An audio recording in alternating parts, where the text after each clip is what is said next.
बिस्मिल्लाहिर्रहमानिर्रहीम। अस्सलाम वालेकुम स्टूडेंट्स, क्या हाल है जी? कैसे हैं आप सब? उम्मीद करता हूँ आप सब खैरियत से होंगे। स्टूडेंट्स, मैं हूँ मोहम्मद इब्राहीम, आपके चैनल डायमेंशनल फिज़िक्स से। और प्यारे स्टूडेंट्स, आज हम डिस्कस करने वाले हैं class 9th computer 2025 Punjab text book board chapter number 3 बेटा हम डिस्कस कर रहे थे। और आज का चैप्टर नंबर 3 का लास्ट लेक्चर है हमारे पास, एक्सरसाइज लॉन्ग क्वेश्चंस। बेटा लेक्चर नंबर 40 है, जिसमें आज हम आपके चैप्टर नंबर 3 के लॉन्ग क्वेश्चंस को डिस्कस करेंगे। और बेटा कुछ लॉन्ग क्वेश्चंस को मैंने इसमें सॉल्व किया है, स्पेशली लास्ट वाले जो आपके लॉन्ग क्वेश्चंस हैं, और शुरू वाले क्वेश्चंस को मैंने सॉल्व नहीं किया। रीज़न ये है कि वो टॉपिक ऑलरेडी बेटा मैं आपको थ्योरी में पढ़ा चुका हूँ। आप इस वीडियो लेक्चर के डिस्क्रिप्शन में जाएंगे तो आपको बेटा प्ले लिस्ट का लिंक मिलेगा, आप उस पर क्लिक करेंगे तो आपके सामने वो लेक्चर नंबर आ जाएगा और मैंने क्वेश्चन के साथ लेक्चर नंबर मेंशन कर दिया है। तो तवज्जो से लेक्चर सुनना है, समझना है। फर्स्ट क्वेश्चन है बेटा, question number 1, explain the uses of Boolean function in computers. Lecture बेटा 32 जो है, इसमें हमने जो है यूजेस पढ़े थे बूलियन फंक्शंस के कंप्यूटर में। अब आप लिखेंगे क्या? सबसे पहले तो बेटा बूलियन फंक्शन की डेफिनेशन लिखेंगे। डेफिनेशन लिखने के बाद जो आपके पास यूजेस हैं, एप्लीकेशंस हैं, वो आप मेंशन करेंगे, जो कि हमने लेक्चर नंबर 32 में पढ़ी हैं। ठीक है। फिर बेटा आपके पास क्वेश्चन नंबर 2 है, describe how to construct a truth table of a Boolean expression with an example. बेटा हमने सीखा था कि किसी बूलियन एक्सप्रेशन का ट्रुथ टेबल किस तरह से बनाना है। हमने एंड गेट का ट्रुथ टेबल बनाया था। एंड पे बेटा अगर दो इनपुट्स थी, दोनों हाई होती थी तो हाई आता था, अगर कोई एक लो होती थी तो लो आता था। ठीक है। इसी तरह हमने और गेट का ट्रुथ टेबल बनाया था कि और पे बेटा एक भी इनपुट पॉसिबिलिटी हाई होती थी तो आउटपुट पर हाई आ जाता था। ठीक है। और इसी तरह हमारे पास और पर अगर दोनों ज़ीरो होती थी तो ज़ीरो आता था, दोनों हाई होती थी तो भी और पे हाई आता था। नॉट का हमने ट्रुथ टेबल बनाया। इसी तरह हमने एडर सर्किट्स के भी ट्रुथ टेबल बनाए। तो इसमें आपने ना सिंपली क्या करना है, आपने एंड या और की एक दो एग्जांपल्स ले लेनी है, उनके सिंबल्स, उनके ट्रुथ टेबल्स, ठीक है, उनके लॉजिक एक्सप्रेशंस आपने इसमें लिख देने। और एक आप जर्नल एग्जांपल मैंने आपको पढ़ाई थी, फंक्शन आपकी बुक में लिया हुआ था, वो एग्जांपल अगर आप चाहें तो आप इसमें ऐड कर सकते हैं किसी कॉम्प्लेक्स बूलियन एक्सप्रेशन की, और उसका फिर आप जो है वो ट्रुथ टेबल ड्रा कर देंगे। लेक्चर नंबर 31 आप इसमें ओपन करेंगे तो आपको बेटा ये मिल जाएगा। ठीक है। फिर आपके पास क्वेश्चन नंबर 3 है। अब इसका आंसर मुझे लगा कि मेंशन करना पड़ेगा क्योंकि हमने इस तरह का सवाल पढ़ा है, लेकिन इसका आंसर ऐसा एज इट इज़ नहीं है बुक में।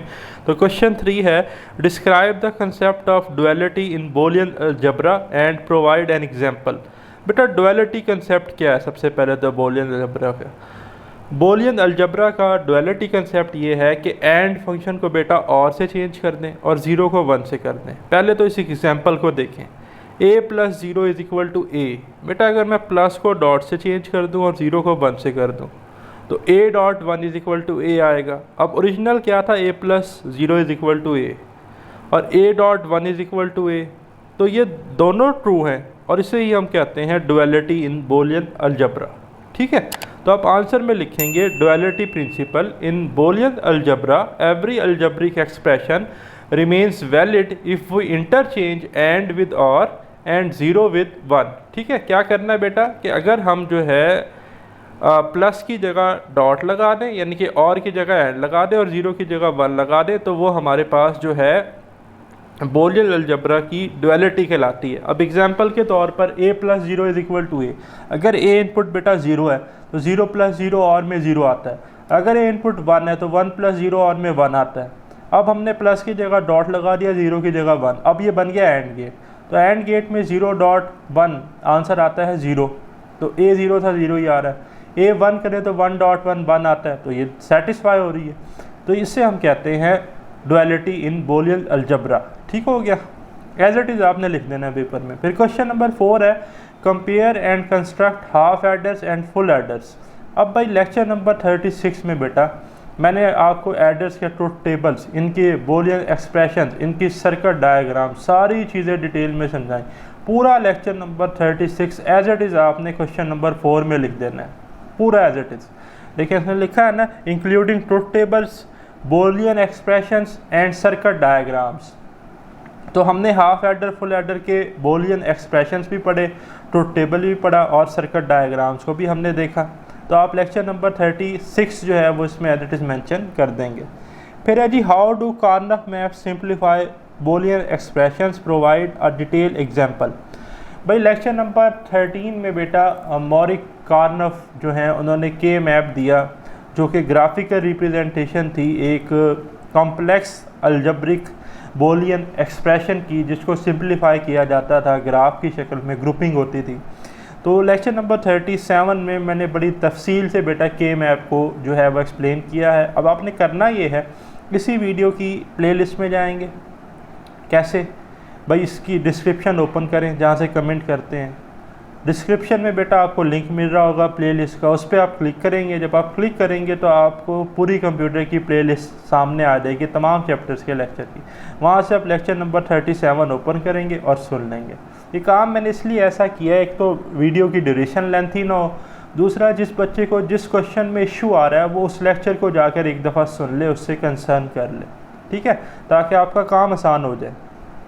फिर क्वेश्चन नंबर 6 है जो डिज़ाइन अ 4-बिट binary adder using both half adder and full adder, explain the truth tables, Boolean expressions and circuit diagrams. भाई एज इट इज़ जो क्वेश्चन 4 है एज इट इज़ क्वेश्चन 6 है। यहाँ पे भी लेक्चर नंबर 36 पूरा लिख देना है और 4 में भी लेक्चर नंबर 36 पूरा लिखना था। तो बाय 1 गेट 1 फ्री ऑफर है आपकी क्वेश्चन 6 पे। अगर आप 4 कर लेते हैं तो 6 ऑटोमेटिकली फ्री मिल गया आपको, इम्पोर्टेंट है बहुत ज़्यादा। फिर है जी question number 7, simplify the Boolean function using Boolean rules.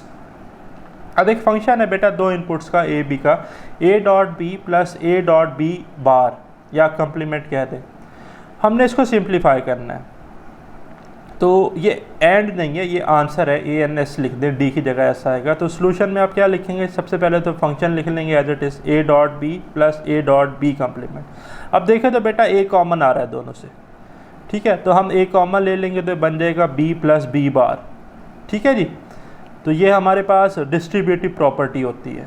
फिर बी प्लस बी बार का कम्प्लीमेंट, इसे हम कम्प्लीमेंट प्रॉपर्टी कहते हैं, और बी प्लस बी बार का आंसर बेटा 1 होता है। ए डॉट 1 हो जाएगा और ए डॉट 1 आइडेंटिटी है, ए रिपीट हो जाएगा, इस सारे का आंसर आ जाएगा ए, ठीक है। फिर आपके पास बेटा क्वेश्चन नंबर 8 है। क्वेश्चन नंबर 8 जो है use De Morgan laws to simplify. Function है, 3 इनपुट्स हैं A B C, A plus B और उसके ऊपर बेटा बार है होल फंक्शन के ऊपर, ठीक है, प्लस ए डॉट सी और होल के ऊपर क्या है, बार। इसे हमने सिंप्लीफाई करना है डी मॉर्गन लॉस की मदद से। अब गिवन फंक्शन लिख लें सबसे पहले, तो function A B C is equal to A plus B whole bar plus A dot C whole bar. Step 1 है अप्लाई डी मॉर्गन लॉ। पहला स्टेप क्या है जी, डी मॉर्गन लॉ लगाएं, इस पे अलग लगाएं, इस पे अलग लगाएं। अब डी मॉर्गन लॉ क्या थी कि ए प्लस बी के ऊपर अगर बार है तो ए का कम्प्लीमेंट, और जब प्लस के ऊपर बार है तो डॉट में कन्वर्ट हो जाता है, तो ये बनेगा ए का कम्प्लीमेंट डॉट बी का कम्प्लीमेंट, तो A complement dot B complement. और बेटा इसी तरह ए डॉट सी कम्प्लीमेंट था तो ए कम्प्लीमेंट, अब बार है डॉट के ऊपर तो ये प्लस में चेंज हो जाएगा, तो A complement plus C complement बन जाएगा। तो ये जो दो आंसर आए हैं इन्हें बेटा ऐड कर लें, तो फंक्शन हमारा बन जाएगा A complement dot B complement plus A complement plus C complement. अब हमने टर्म्स को बेटा सिंपली क्या किया है, rearrange, A dot B complement plus A complement plus C complement, ये ब्रैकेट ख़त्म किया सिंपली, कुछ भी नहीं किया और, ठीक है। अब स्टेप 3 है apply absorption law. Absorption law क्या है, एब्जॉर्प्शन लॉ हमारे पास है कि A complement dot B complement plus A complement जो है ये बराबर होता है ए कम्प्लीमेंट के। तो ये जो था ना A complement dot B complement plus A complement, ये सारा रिप्लेस हो जाएगा ए कम्प्लीमेंट से, तो फंक्शन रह जाएगा A complement plus C complement. तो फाइनल सिंप्लीफाइड एक्सप्रेशन जो हमारे पास है क्वेश्चन नंबर 8 का, फंक्शन ए बी सी का, वो बन गया A complement plus C complement, ठीक है जी। फिर क्वेश्चन नंबर 9 है बेटा, इसके पार्ट्स हैं हमारे पास और शॉर्ट क्वेश्चन में आ जाते हैं, इंपॉर्टेंट है। Simplify the following expressions. Part A है A plus B complement dot A plus B. अब पहला है जी यूजिंग कम्प्लीमेंट लॉ। भाई ये क्या यूजिंग कम्प्लीमेंट लॉ, भाई अभी मैंने आपको बताया ना कि अगर एक फंक्शन और साथ उसका कम्प्लीमेंट हो तो उसका आंसर 0 होता है, ठीक है, ये कम्प्लीमेंट लॉ है। तो a प्लस बी को आप एक फंक्शन सोच लें और a प्लस बी का कम्प्लीमेंट भी है, तो उसको तो सॉल्व करने की ज़रूरत ही नहीं है। x डॉट एक्स कम्प्लीमेंट क्या होता है, 0। आप लेट कर लें, let A X is equal to A plus B, तो एक्स बार या एक्स कम्प्लीमेंट क्या होगा, ए प्लस बी बार। तो अगर फंक्शन और साथ उसका कम्प्लीमेंट हो तो कम्प्लीमेंट ला से आंसर 0 आता है, तो इसका आंसर 0 आ गया। फिर बी पार्ट है जी A plus B complement dot A complement plus B. तो सबसे पहले तो इसको एक्सपेंड करेंगे, ए डॉट ए कम्प्लीमेंट, फिर आएगा जी ए डॉट बी, फिर आपके पास आएगा बी कम्प्लीमेंट डॉट ए, फिर आएगा जी plus B complement dot B. ठीक है, कैसे किया, ए डॉट ए कम्प्लीमेंट को लिखा है, फिर ए डॉट बी को लिखा है, फिर B complement dot A complement को लिखा है, फिर प्लस बी कम्प्लीमेंट बी को लिख लिया। अब ए डॉट ए कम्प्लीमेंट अभी पीछे पढ़ाया, एक्स डॉट एक्स कम्प्लीमेंट जैसे 0 था 0 हो गया। इसी तरह बी कम्प्लीमेंट डॉट बी भी क्या हो गया, 0 हो गया भाई।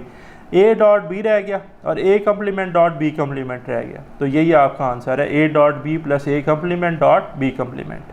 तो आपने इसको उतार लेना है, अपनी नोटबुक पे लिख लेना है। फिर पार्ट सी है बेटा, A plus A complement dot B complement plus C bracket close. सबसे पहले तो बेटा डिस्ट्रीब्यूटिव लॉ लगाएंगे, ए एज इट इज़ रहेगा प्लस, अब यहाँ पे डिस्ट्रीब्यूटिव लॉ लगानी है, A complement dot B complement plus A complement dot C. ये हमने ओपन कर लिया। ठीक है, अब किया क्या है, रीअरेंज किया नेक्स्ट स्टेप ने, A plus A complement dot B complement इसको एक ब्रैकेट में कर लिया और plus A complement dot C से सेपरेट कर लिया। अब हमने इसको सिंप्लीफाई करना है, A plus A complement dot B complement को। नाउ सिंप्लीफाई फर्स्ट पार्ट, कैसे करेंगे, A plus A complement B complement. ठीक है जी, तो इसको बेटा हम लिख सकते हैं A plus A complement dot A plus B complement. ठीक है जी, अब ए प्लस ए कम्प्लीमेंट क्या होता था, 1 होता था, तो इधर 1 आ जाएगा, 1 dot A plus B complement. तो इसका आंसर आ गया ए प्लस बी कम्प्लीमेंट। ठीक है, so A plus B complement plus A complement in dot C, ये हमारे फंक्शन का आंसर आ गया। तो फंक्शन बन गया A plus B complement plus A complement into C. अब हमने क्या करना है, अब हमने जी एब्जॉर्प्शन लॉ को यूज़ करना है। इधर देखें, ये ए है plus A complement into C है, इसको इधर मैंने लिखा है A plus A complement into C. अब इसको लिखेंगे is equal to A plus A complement, फिर डॉट, फिर ए प्लस सी। ठीक है, कैसे लिखा है इसको, ए प्लस ए कम्प्लीमेंट, फिर डॉट और फिर ए प्लस सी। तो ए प्लस ए कम्प्लीमेंट फिर 1 हो गया और इधर रह गया ए प्लस सी। तो ये जो था ना हमारे पास ए प्लस ए कम्प्लीमेंट सी, इसकी जगह आ गया ए सी, और पीछे क्या रह रहा था रिमेनिंग में, बी कम्प्लीमेंट। तो फाइनल हमारा जो आंसर बना वो बना A plus C plus B complement, या आप लिख सकते हैं A plus B complement plus C. फिर डी है जी हमारे पास A dot B complement plus A dot B. अब भाई कम्प्लीमेंट लॉ ये भी कहती है कि x प्लस एक्स कम्प्लीमेंट 1 होता है। तो भाई अब x फंक्शन है a डॉट बी, तो अगर a डॉट बी का कम्प्लीमेंट है साथ और दरमियान में और है यानी कि प्लस है, तो x प्लस एक्स कम्प्लीमेंट 1 होता है, तो इसका आंसर सिंपली 1 आ जाएगा, सॉल्व करने की ज़रूरत ही नहीं है। फिर ई पार्ट है जी a dot B plus A complement dot B complement.